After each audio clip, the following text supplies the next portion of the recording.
The city of Luminous pulsed with energy, a fusion of ancient architecture and futuristic technology.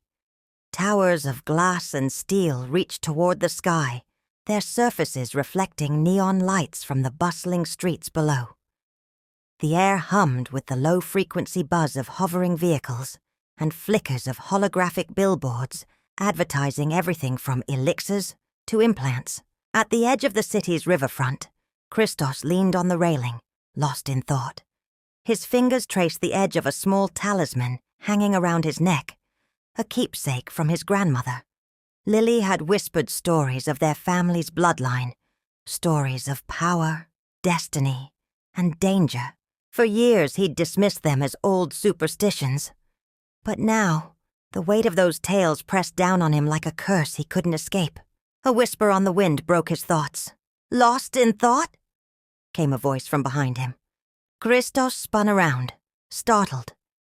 A sleek hovercraft descended silently from the sky, its door sliding open with a mechanical hiss. The figure that stepped out was unlike anyone Krystos had ever seen. Dressed in a form-fitting jacket laced with circuitry patterns, the man adjusted high-tech glasses that glowed faintly in the dim light. He moved with an effortless confidence, as though he'd already calculated every variable in the room. "Mars," the stranger introduced himself, flashing a grin. "Tech genius, hacker extraordinaire, and apparently your new best friend." Krystos frowned, crossing his arms.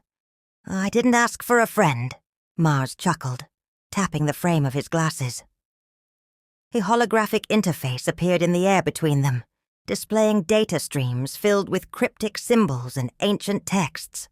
"Maybe not, but you need one," Mars said, his playful tone turning serious. "You've got enemies, big ones."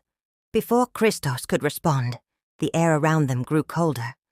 His breath fogged in front of him, and the neon lights flickered, casting shadows that stretched unnaturally along the pavement. Mars's demeanor shifted in an instant. "They're here. Who's here?" Krystos asked, his heart pounding. Mars didn't answer.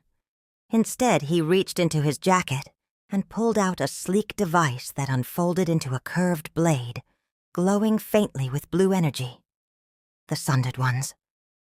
Mars's voice was low, steady. "And they're coming for you."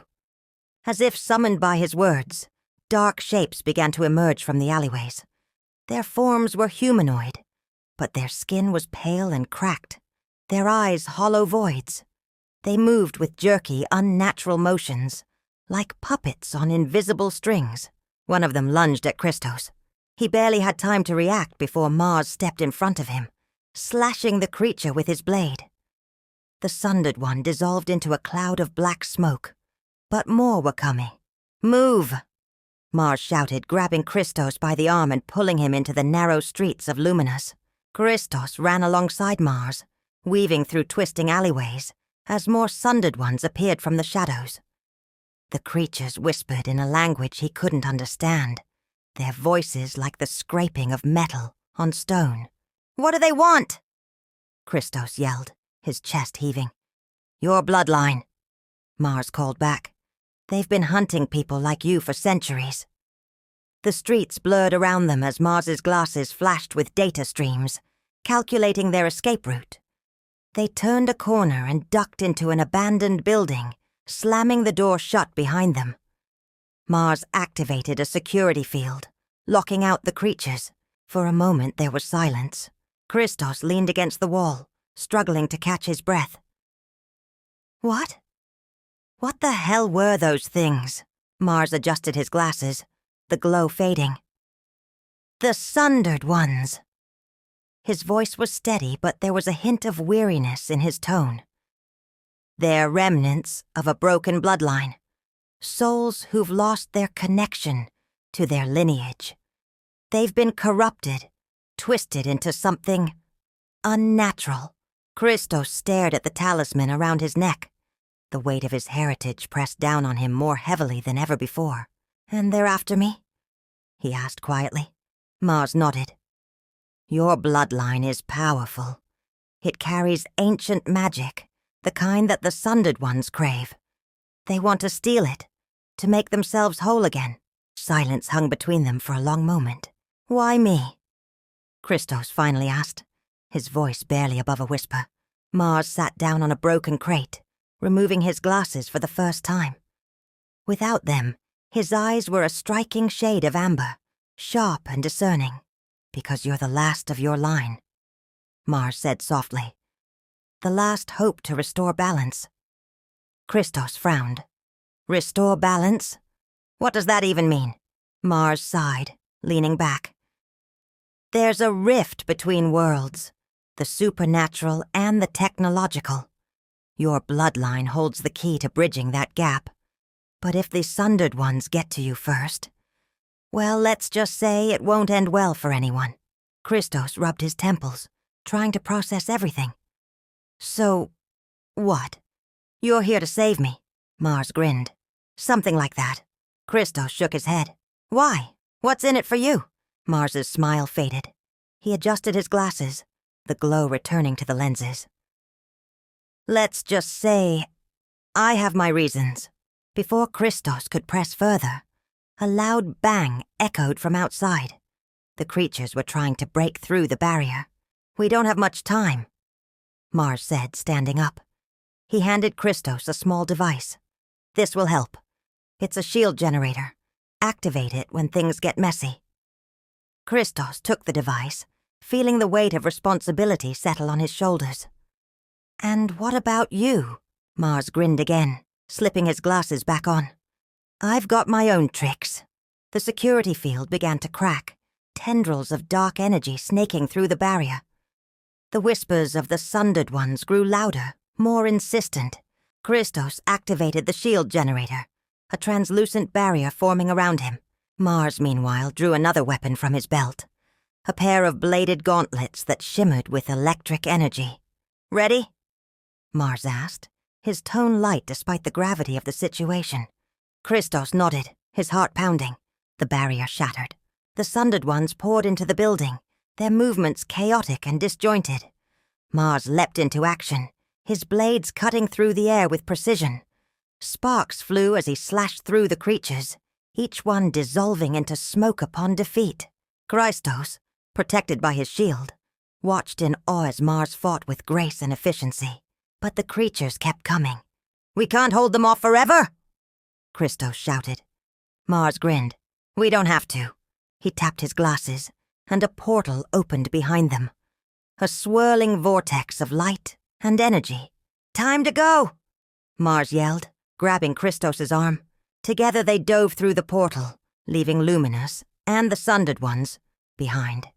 The swirling portal pulsed with light and energy, pulling Krystos and Mars through with a force that left Krystos breathless. For a moment it felt like he was weightless, suspended between worlds, until his feet landed on solid ground. The air was different here, charged with an electric hum, but also with something ancient and primal. Welcome to the Nexus, Mars said, stepping through the portal behind him. His glasses scanned the surroundings, flashing with data as he took stock of their new location. Krystos took a slow, cautious step forward. They stood in a vast chamber, its walls made of dark stone interwoven with glowing circuitry that pulsed like a heartbeat. Crystals floated in the air, each one shimmering with a different hue, casting strange reflections across the floor. What is this place? Krystos whispered. Mars smiled, a rare look of genuine awe crossing his face. Where magic and technology converge.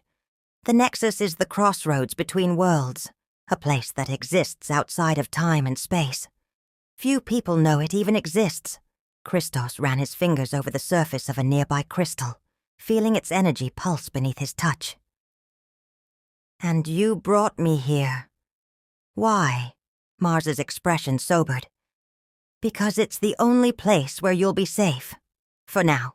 As they walked deeper into the chamber, holographic displays sprang to life, projecting images of ancient symbols and technological blueprints. The Nexus was built centuries ago by those who understood that magic and technology aren't opposites. Mars explained. They're two sides of the same coin. The founders of the Nexus believed that the key to unlocking the full potential of humanity was to merge both. Krystos frowned. Then why does no one talk about it? Mars adjusted his glasses. Because not everyone agreed. Some feared the power that the Nexus represented. Others, well, they wanted to control it. One of the holograms displayed a familiar symbol, the same one engraved on Krystos's talisman. He touched it instinctively. "This is my family symbol," Mars nodded. "Your bloodline has always been connected to the Nexus. You're one of the few who can access its full power." Krystos shook his head. "I don't even know what that means." Mars placed a hand on his shoulder. "You will. But for now, you need to rest. The Sundered Ones won't stop coming, and you'll need to be ready." As they walked further, the chamber opened into a grand hall, filled with floating platforms and holographic archives. "Everything your family knew is stored here," Mars said. "The Nexus is your inheritance." Krystos stared at the glowing archives, feeling a strange sense of familiarity. "But I don't know how to use it. That's what I'm here for," Mars said with a grin. "Think of me as your tech guide to the supernatural." Krystos gave him a skeptical look. "And what's in it for you?" Mars's expression darkened. "Let's just say, I have my own reasons for wanting the Sundered Ones gone." They stopped in front of a massive crystal structure, its surface rippling with light. "This," Mars said, "is the heart of the Nexus. It's what keeps this place alive." Krystos reached out to touch it, but Mars grabbed his hand. "Careful," he warned. "It's connected to you. If you're not ready, it could overwhelm you." Krystos pulled his hand back. "What does it do?" Mars sighed. "It controls the balance between worlds. If the Sundered Ones get their hands on it, they'll tear everything apart." Mars stepped back, letting Krystos take in the enormity of what he was seeing. "Why me?" Krystos asked softly. "Why is it always me?" Mars's voice was gentle. "Because you're stronger than you think, and because your family's legacy. It's not a curse. It's a gift." Krystos stared at the heart of the Nexus, its light pulsing in time with his heartbeat. For the first time, he felt a flicker of hope. "Then let's make sure the Sundered Ones don't get it." Mars grinned. "Now you're talking." It's in my bloodline, yeah. I was born with it.